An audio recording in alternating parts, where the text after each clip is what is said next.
Masterclass, l'essentiel en 10 minutes. Une émission sur Kazoza FM qui vous offre des notions pratiques d'affaires et de gestion pour chaque étape du parcours entrepreneurial et professionnel. Que vous envisagez d'entreprendre, que votre business soit déjà opérationnel ou que vous soyez manager, Ketty Luhara répond à vos questions sur les défis que vous rencontrez pour accroître la performance et la productivité. Leçon numéro 3. Comment identifier votre proposition de vente unique? En tant que prestataire de service, lorsque je rencontre des clients potentiels au sujet d'une offre que je leur ai donnée, très souvent, ils ont devant eux d'autres offres venant de différents prestataires. C'est exact, d'autres prestataires de services auraient été également contactés pour la même opportunité. En fait, la plupart des organisations ont des procédures d'achat qui les obligent à obtenir au moins 3 offres afin de pouvoir prendre une décision en fonction du meilleur prix et qualité. Dans tel cas, la plupart des prestataires de services se font concurrence sur le prix. Autrement dit, ils proposent leurs services au tarif le plus bas possible. Mais cela peut ne pas toujours être une option. Par exemple, vous pouvez constater que le tarif du service que vous proposez est identique ou légèrement supérieur à celui des concurrents. Les décideurs vous poseront alors des questions comme « Pourquoi devrions-nous choisir vos services? Qu'est-ce qui vous différencie de vos concurrents ?» Ce que ces questions veulent vraiment dire, c'est si le prix n'est pas un facteur de décision, par exemple, vos tarifs sont plus ou moins les mêmes, donnez-nous des arguments qui nous convaincront de vous choisir. Automatiquement, la plupart des gens diront « J'offre des services de qualité. » Bien que cela puisse être vrai, tout le monde prétend offrir des services de qualité. Les clients ont l'embarras du choix et nous devons être capables de communiquer facilement les raisons pour lesquelles nos offres sont meilleures que celles de nos concurrents. Et je ne parle pas de prix, mais plutôt d'identifier les raisons pour lesquelles mes clients cibles accueilleraient mes services et pas ceux de mes concurrents. Comment y parvenir? En identifiant votre proposition de vente unique, également connue sous le nom de USP. Proposition de quoi? Proposition de vente unique. Laissez-moi vous expliquer. Une proposition de vente unique est une déclaration que vous choisissez pour incarner et communiquer ce qui différencie vos services de ceux de vos concurrents. C'est ce qui vous rend unique par rapport à vos concurrents. Identifier une proposition de vente unique vous permet de vous démarquer de vos concurrents et lorsqu'on vous demande « Pourquoi devrions-nous vous choisir ?», vous avez un argument sur le bout de la langue qui peut vous aider à influencer les décideurs en votre faveur. J'encourage vivement les prestataires de services tels que les graphistes, les agences de communication, les interprètes, les consultants, les formateurs, les coachs en fitness, les prestataires de décor intérieur, les agences de recrutement, les architectes, les conseillers en habillement, les auditeurs, les comptables indépendants, les avocats, les agences événementielles. En fait, tout type d'activité commerciale qui fournit des services, c'est-à-dire qui ne vend pas des produits physiques, à identifier leurs propositions de vente unique afin de mieux persuader les décideurs de choisir leurs services. Permettez-moi de faire un petit détour. Pour ceux qui vendent des produits physiques, c'est peut-être plus facile, car une fois que le client achète votre produit, il repart avec quelque chose en main. De plus, lorsqu'il s'agit de convaincre un client d'acheter un produit, lorsque le prix n'est pas un facteur de décision, le vendeur peut mettre en avant les caractéristiques ou avantages du produit pour convaincre le client de l'acheter. Par exemple, un producteur de farine de bouillie met en avant les bienfaits nutritionnels des ingrédients de sa farine. Un revendeur de camions met en avant la qualité du véhicule, la puissance motrice et consommation en carburant. Un fournisseur de matériel informatique met en avant la garantie sur ses produits. Par contre, lorsque vous offrez un service, le client ne repart pas avec un produit, mais plutôt bénéficie du résultat intangible de votre expertise et de vos capacités techniques. Revenons à nos moutons. Pourquoi avons-nous besoin d'une proposition de vente unique?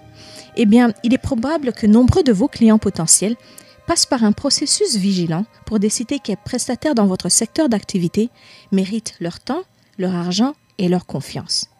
C'est pourquoi il est indispensable d'identifier et de communiquer ce qui différencie votre service de celui de vos concurrents. Alors, comment identifier et rédiger votre proposition de vente unique? Avant d'entrer dans le vif du sujet, permettez-moi de préciser qu'il existe différentes façons de le faire et que dans cette émission, je vais en partager une qui est assez simple.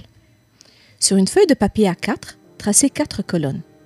Dans la première colonne, à l'en-tête, écrivez le nom de votre entreprise. Dans cette même colonne, faites une liste de tous les facteurs de différenciation ou vos forces. Faites un brainstorming pour en trouver autant que possible et soyez précis. Je vais vous donner quelques exemples. Des facteurs de différenciation pour une agence de communication pourraient être un délai d'exécution de 24 heures pour les conceptions graphiques. Nous écrivons vos scripts, que ce soit pour les contenus audio ou vidéo. Nous vous donnons un gestionnaire de compte dédié.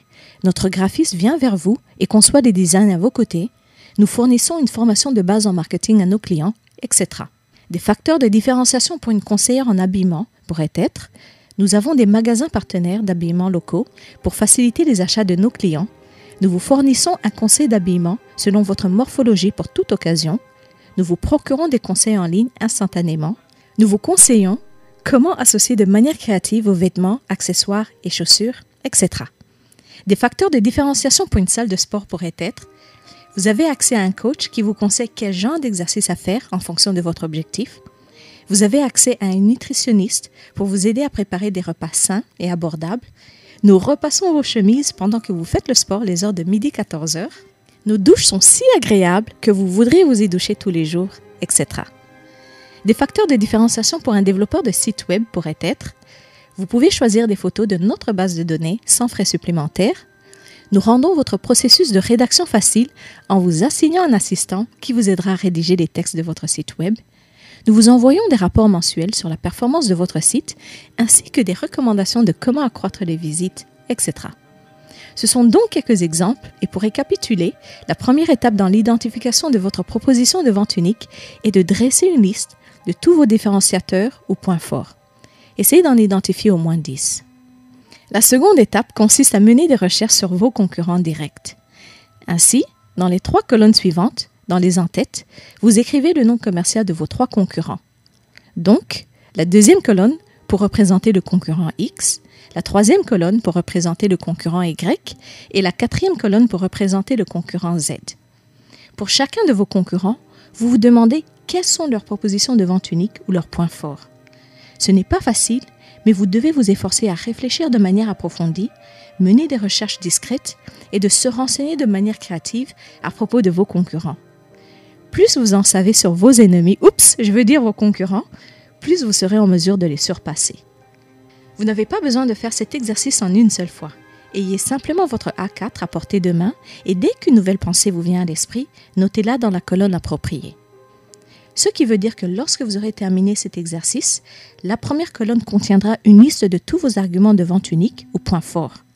Dans les 3 colonnes suivantes, vous aurez ceux de vos concurrents. Enfin, la troisième étape consiste à analyser vos données. Ici, je veux dire les éléments figurant dans votre tableau ou les 4 colonnes. Cherchez les lacunes où vous pouvez potentiellement présenter votre marque ou votre service différemment. Recherchez les points qui vous sont propres, c'est-à-dire vous seul pouvez faire. Mais assurez-vous qu'il s'agit d'éléments qui ne sont pas facilement imitables, c'est-à-dire que les concurrents auraient du mal à vous copier. Après avoir analysé vos données, identifiez les angles ou points uniques qui sont alignés aux besoins de vos clients. Cela signifie que vos facteurs de différenciation, c'est-à-dire le ou les 2 éléments qui vous distinguent de vos concurrents, doivent être pertinents pour vos clients cibles. Si votre argument de vente unique ne répond pas aux besoins de vos clients ou ne résout pas leurs problèmes, alors il n'est pas pertinent. Vous recherchez donc l'intersection entre ce que votre entreprise fait bien et le besoin du client. Encore une fois, vous devez vous assurer que c'est un facteur ou point qui vous est propre. Et une fois l'avoir identifié, celui-ci devient votre argument de vente unique. Tout ce qui vous reste à faire est de le peaufiner et de le rédiger sous forme d'une déclaration facile à communiquer et à retenir. Évidemment, il ne s'agit pas d'un texte que vous publiez, mais il vous sera certainement utile la prochaine fois qu'un client potentiel vous demandera « Pourquoi devrions-nous vous choisir plutôt que vos concurrents ?» En d'autres termes, vous disposerez d'un argument de vente unique que vous pourrez utiliser pour convaincre et influencer les décideurs. Maintenant que vous comprenez mieux ce que c'est une proposition de vente unique, le Masterclass Challenge, ou défi que je vous lance cette semaine, consiste à identifier la vôtre. Facile. 1. Prenez une feuille de papier, A4 de préférence, et tracez 4 colonnes. Dans l'entête de la première colonne, écrivez le nom de votre entreprise, puis identifiez autant de différenciateurs ou de points forts que vous avez. Dans les entêtes des 3 colonnes suivantes, écrivez les noms de vos concurrents directs et notez leurs facteurs de différenciation ou leurs forces. Analysez les données pour dégager votre angle unique ou votre proposition de vente unique qui répond aux besoins de vos clients cibles. Enfin, peaufinez le tout pour en faire une déclaration ou paragraphe facile à retenir qui incarne votre point unique. C'était l'émission Masterclass sur comment identifier votre proposition de vente unique et vous remercions de nous avoir suivis. Et n'oubliez pas de vous abonner à notre chaîne YouTube Kazoza FM afin d'être notifié à chaque fois que nous publions de telles émissions conçues pour vous aider à bâtir des entreprises solides et pérennes. Au plaisir de vous retrouver prochainement. C'était l'émission Masterclass sur Kazoza FM qui vous offre des notions pratiques d'affaires et de gestion tous les lundis de 9h25 à 9h40. Vous rencontrez des défis dans votre parcours entrepreneurial et professionnel? Envoyez-nous vos questions au 72 23 23 23 et nous les traiterons dans nos prochaines émissions.